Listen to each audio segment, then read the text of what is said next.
Hi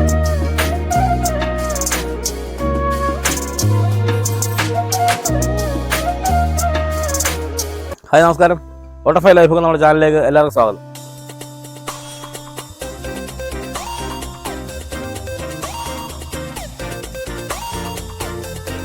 നമുക്കിതൊരു പയർ മെഴുക്കോട്ടി ഉണ്ടാക്കാം. നമ്മളിവിടെയൊക്കെ ഇതിൽ പറയുന്ന അച്ചിങ്ങ മെഴുക്കോട്ടി, അച്ചിങ്ങപ്പയർ എന്നതിനെ പറയുന്നുണ്ട്. അച്ചിങ്ങപ്പയർ നമുക്കിത് എങ്ങനെ സിമ്പിളായിട്ട് എത്രയും പെട്ടെന്ന് തയ്യാറാക്കി എടുക്കാൻ പറ്റുമെന്ന് നോക്കാം.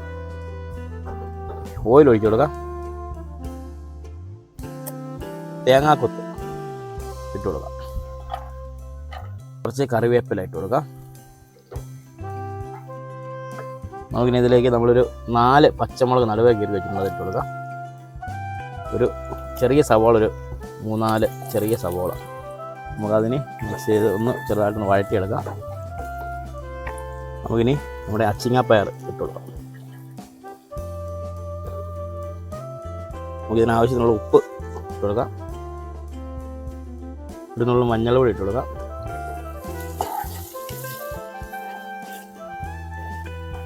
പയറൊക്കെ ആകുമ്പോഴത്തേക്ക് പെട്ടെന്ന് വേവുന്ന സാധനമാണ്. നമുക്കൊരു 2 മിനിറ്റ് ഒന്ന് അടച്ച് വെച്ച് നമ്മുടെ അച്ചിങ്ങായിലൊക്കെ ആവി കയറിയിട്ടുണ്ട്. നമുക്ക് ജസ്റ്റ് ഒന്ന് തുറന്ന് ഇളക്കി കൊടുക്കാം.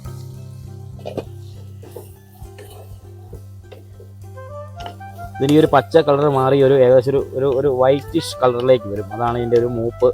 ജസ്റ്റ് ഒന്ന് ഒരു 2 മിനിറ്റ് കൊണ്ട് ഒന്ന് അടച്ച് വെച്ച് വേവിച്ചു. അപ്പോൾ നമ്മളിത് നല്ല മൂത്ത് വന്നിട്ട് ഇനി നമുക്കിത് നല്ലപോലെ ഒന്ന് ഉലർത്തിയെടുക്കണം. ഈ എണ്ണയ്ക്കകത്ത് കിടന്ന് നല്ലപോലെ ഒന്ന് തോർത്തിയെടുക്കണം. തോർത്തിയെടുക്കാൻ ഇതിൻ്റെ വെള്ളമയമൊക്കെ പോയി ഈ എണ്ണമയമൊക്കെ ഒന്ന് മാറി നല്ലപോലെ ഒന്ന് ഫ്രൈ ആയിട്ട് വരണം. അതിന് തുറന്ന് വെച്ചൊരു 5 മിനിറ്റോടെ വേവിച്ച് കഴിയുമ്പോൾ നമ്മുടെ അച്ചിങ്ങ മെഴുക്കുവരട്ടി റെഡിയാവും.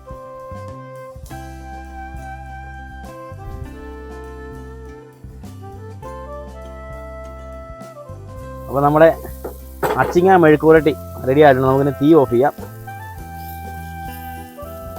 അപ്പോൾ നമ്മുടെ അച്ചിങ്ങ മെഴുക്കുവരട്ടിയൊക്കെ അടിപൊളിയായിട്ട് വന്നിട്ടുണ്ട്. നമ്മൾ ചെറിയൊരു അരിയുടെ ഒരു തടിപ്പുള്ള ടൈപ്പ് ചെറിയ പയർ നമുക്ക് ഇവിടെ കണ്ടങ്ങളിലൊക്കെ ഉണ്ടാകുന്ന നമ്മുടെ ഇവിടുത്തെ സാധാ കൃഷിക്കാർ ഉണ്ടാക്കുന്ന പയറുകൾ കിട്ടും. അത് വെച്ചുണ്ടാക്കുന്ന പ്രത്യേക ഒരു ടേസ്റ്റാണ്. അപ്പം അങ്ങനെ പയറൊക്കെ കിട്ടുമ്പോൾ ഇങ്ങനെ ഇതുപോലെ ഒന്ന് അച്ചിങ്ങ മെഴുക്കുവരട്ടി ഉണ്ടാക്കി നോക്കിയിട്ട് അഭിപ്രായങ്ങൾ ഞങ്ങളെ അറിയിക്കുക. ഞങ്ങളുടെ വീഡിയോസ് ഇഷ്ടപ്പെട്ടാൽ ഞങ്ങൾ ചാനൽ സബ്സ്ക്രൈബ് ചെയ്യുക, ലൈക്ക് ചെയ്യുക, ഷെയർ ചെയ്യുക. Thank you.